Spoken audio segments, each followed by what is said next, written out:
Howdy folks, welcome back to another NASCAR Diecast Wave Review. Holy crap, Wave 9 just came out of the woodwork. Is this the final wave of the quote-unquote 2020 wave season? Who freaking knows? I've heard rumors saying Wave 9 is the final one, but either way, this is what I'm talking about, guys. This is a Darlington wave in bulk.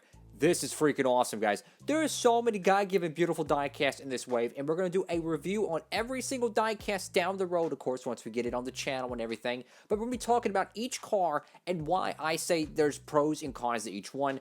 I think this is a fantastic wave, guys. Like, Wave 8 was perfect, in my opinion, almost, and Wave 9 is almost there. So, I mean, absolutely two fantastic waves back-to-back. So, let's go ahead and jump right into it.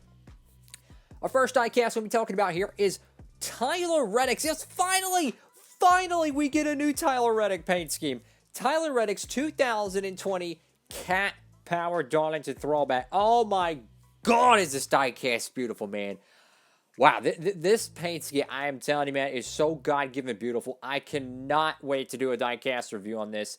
This is going to be released in the Gold Series, from what I'm hearing. The Hamrick later on in this wave is the exclusive, not the Tyler Reddick. Yeah, I already spoiled one of them. Got a Hamrick car down in this wave. So you got the Tyler Reddick car here, the Darlington Throwback. Absolutely beautiful. Such a vibrant, I would just say, original style paint scheme. That is just absolutely fan-freaking-tastic. I mean, that is a awesome diecast right there. I cannot wait to get it. And this right here, guys, might just be diecast of the year, okay? I know I say this about a lot of paint schemes. I've brought up two really good-looking cars. The Kyle Busch Interstate Batteries 2020 primary, or 2020 car, that's diecast of the year contender there. We're talking about 2020, not 2021 yet.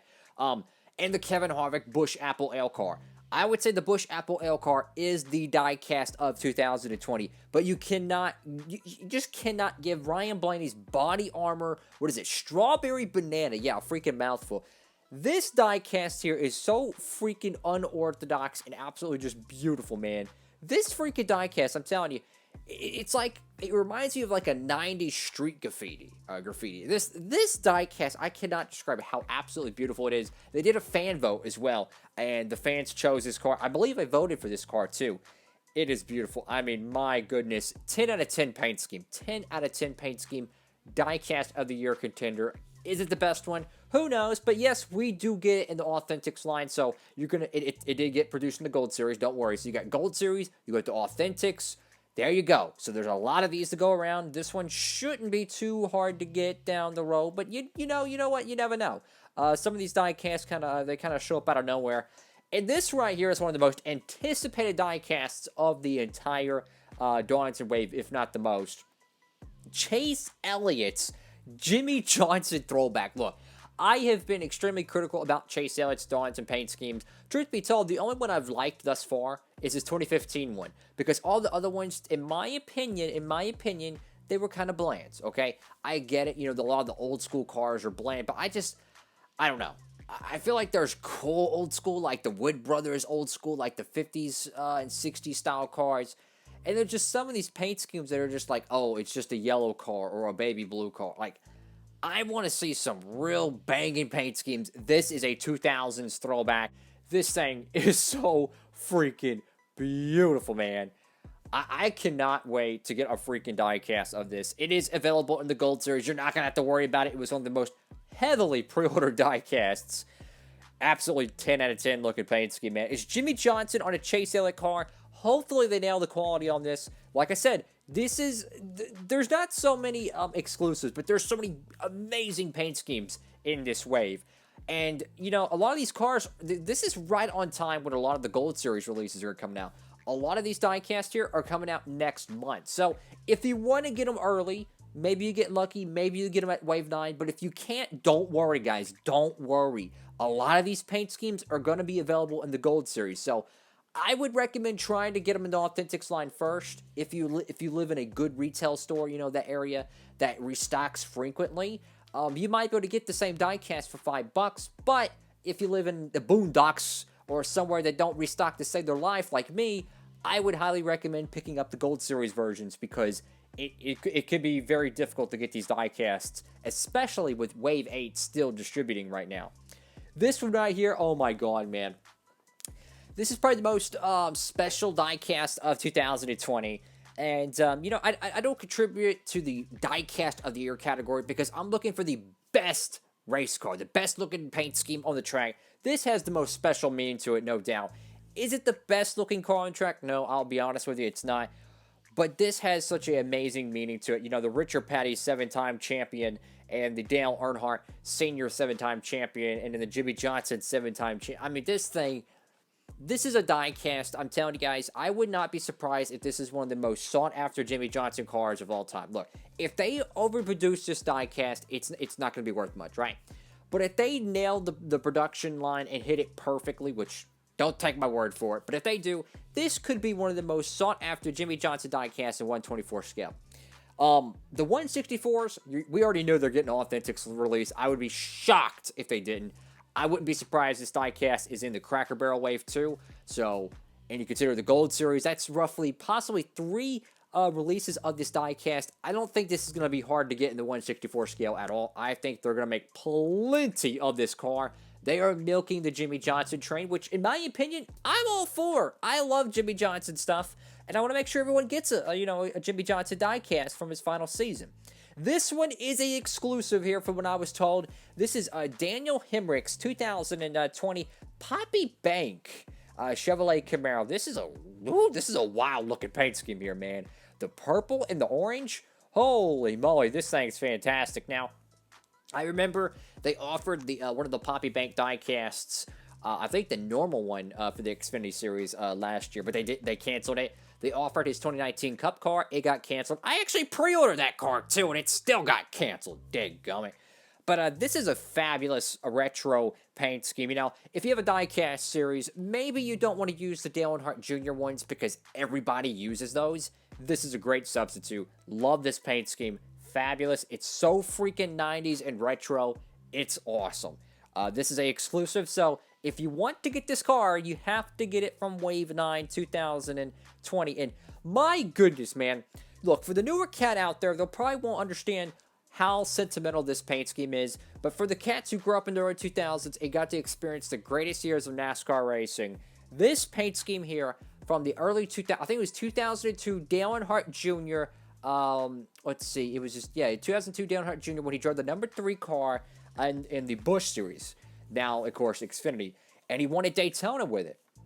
This paint scheme, my dude. Oh, my God, man. This is kind of one of those sponsors that I was kind of finicky on. You know, Oreo is Nabisco. They're a big company, right? They're like Kellogg's, right? Heaven forbid someone puts the Rice Krispie trio on a diecast. They'd probably get their panties in a wad. But with Oreo, they're kind of touch and go with their paint schemes. We haven't seen them in NASCAR for years. Of course, you had the Tony Stewart ones back in the early 2010s. But this, my dude, oh my God. This paint scheme, bro. If I had a diecast series for the Xfinity Series, there is no doubt in my mind this would be his primary every given week because this is a 10 out of 10 paint scheme, my dude. This is one of the most well put together Darlington Throwbacks in history. I'm just saying. This paint scheme, oh my God, man. They got everything right. The blue, the number, they actually got the Oreo logos on it. Oh, it's so cool. And then you got the milk splashing on the sides. I just cannot describe how beautiful this diecast is. 10 out of 10 paint scheme. I know there's some really strong diecasts in this wave. Of course, this is going to be available in the Gold Series. So if you can't get in the Authentics, you got the Gold Series. I will say though, I don't expect this car to sell too well. It's a Michael Ednett diecast. It's Xfinity car. It's a cool paint scheme, but I just don't see that diecast selling well. So I don't think much people will have difficulties getting that. And this car right here, we literally just reviewed like this week. Ryan Blaney's 2020 Menards Maytag Darlington Throwback Ford Mustang. Oh my God, man. If you have not seen this diecast, you bought the diecast, check out my review on it, guys. Maybe it'll change your mind. This diecast absolutely is one of the best Blaney cars I've ever seen. I mean, my God. Absolutely recommend this car. Fabulous paint scheme. full diecast review on it down below, and I absolutely recommend getting it. I mean, I would get this car and the Matt DiBenedetto 21 car. First two Darlington throwbacks from 2020, and they're not some mundane, run-of-the-mill Joey Logano one or whatever Kevin Harvick one. Now, these are like really stout paint schemes, guys. Really like this. So another fantastic paint scheme. And look, to most people, they probably look at this car and they say, oh my goodness, big deal, it's a Kyle Busch car. Look, like I said, as someone who grew up in the 2000s and experienced the greatest year of NASCAR, the greatest years of NASCAR history, this car, every time I see this car, I cannot get NASCAR Chase for the Cup 2005 out of my mind. It wraps around your eyes like sunglasses, bro. This paint scheme, it's almost virtually identical to his normal Cup Series primary, but they changed the colors around it. You can tell how the M&Ms are a little bit lower quality in terms of, I would say animation, but art design. That's because this is a 2004? Yeah, 2004 Elliott Sauer tribute car. He won Texas back in 04, and I think he won California. Yeah, he won the Fall California race, the Pop Secret 500, I believe. I tell you what, man, I love this diecast. Like, I as soon as I see they were doing a Sadler throwback, man, I had skid marks in my drawers, bro. This diecast is so freaking cool, man. I actually have that Texas race-winning car in the 164 scale from Elliott Sauer back in 04. And this is the final diecast of this wave. This is a exclusive, too. And it is probably, I mean, besides the Warthog diecast, this is probably the best one for 2020 for Bubba Wallace. I love the red and the white. Very, very sharp paint scheme. Unfortunately, this guy canceled, but, you know, luckily it got put back into an authentic wave. Again, I don't know for sure if this is the final wave. I'm hearing rumors Wave 9 is, but don't take my word for it, because Lionel could just pull one out of their hind end. It would be on time for them if this was a normal fiscal year. About right now is when we would generally see the last wave. So they would be on time for that if that is the final one. But anyways, awesome diecast here. This is exclusive. So you got the Daniel Hamrick and the Bubba Wallace. Both of those are exclusive. So you can't get them in the Gold Series. You have to get them in the 164 Authentics line. And I recommend both. Like, honestly, I think they're two very good paint schemes. So, look, they could have put insert generic bozo paint scheme. No, they put a card that has an entirely different paint scheme. It's a new sponsor. They've never gotten a NASCAR diecast made in the 164 scale. And it's for a very popular driver. So, I love this. This is a good alternate paint scheme, and I love alternate paint schemes. It gives the diecast series more depth. It makes the collections more bright and more vibrant, you know. And this, I'm telling you, man, really cool car here. And just for those who like the liquid colors, this thing, oh my god, man. What is this? Candy apple metallic red. My god.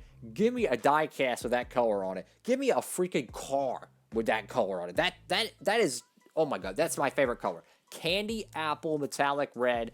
Holy cow, it is beautiful.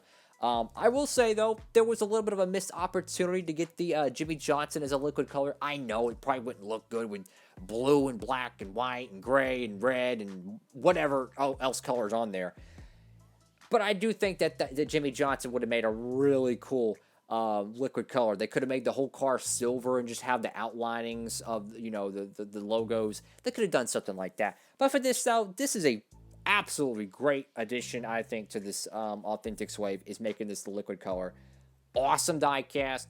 Probably going to be hard to find, but personally, I'm not really a big fan of the liquid colors. But one thing I did notice here, and this is something I really, really like about this. So, if you look a little closer, you can see the old style Authentics wheels on there. I would consider these the 2018 to like 2019 wheels, the mid-2019 wheels, where the Goodyear logos are three-dimensional. That's what we see here. So is this, okay, Lionel found a box full of these wheels in their factory, and they just threw them together on this diecast? I think that's more of the case. I don't think they're going to switch it all over to the three-dimensional good, you know, quality style wheels. Because if you look, you know, the other ones, they're all the same, besides the Darlington ones, of course. So, unfortunately, I do think that's something that's going to stay, the bulky Goodyear logos. But Anyways, folks, Wave 9 2020, my God, man. Line out. Look, the last few waves of every, year is always the best. It's always the best because they have all the DMPs, the Darlingtons. Oh, my God, man. Beautiful freaking diecast. Let me know what y'all think about Wave 9 down below. I would love to see what y'all have to say about it. I think it's a fantastic wave. Thank y'all so much for watching the video. Make sure to give it a big thumbs up, like, comment, and subscribe. Of course, you can check out, all these diecasts on the channel. So whenever I can get these diecasts in, of course, most of these I have ordered in the gold series. So that's going to be really cool to see these diecasts with the front and back window banners. And of course, maybe you have some higher quality too. So some great diecast reviews coming up every day at 5 p.m. Eastern Standard Time. You can tune in for some more NASCAR diecast content right here on Diecastbuffet. Look, I know today we were supposed to have the Matt Crafton truck review. Wave 9 came out of the woodwork. Literally, Lionel's been so kind of... They've been throwing a dart at the wall when they want to release these. Sometimes it's like Monday, sometimes it's Tuesday, now it's freaking Friday. Usually it's like Wednesday or Thursday. That's how it was, I think, in 2019. But, we're just going to roll with it. So tomorrow we'll do the crafting review. I know I wanted to get it out today, but Wave 9 came through. Hope you're having a great one. Diecastbuffet signing off.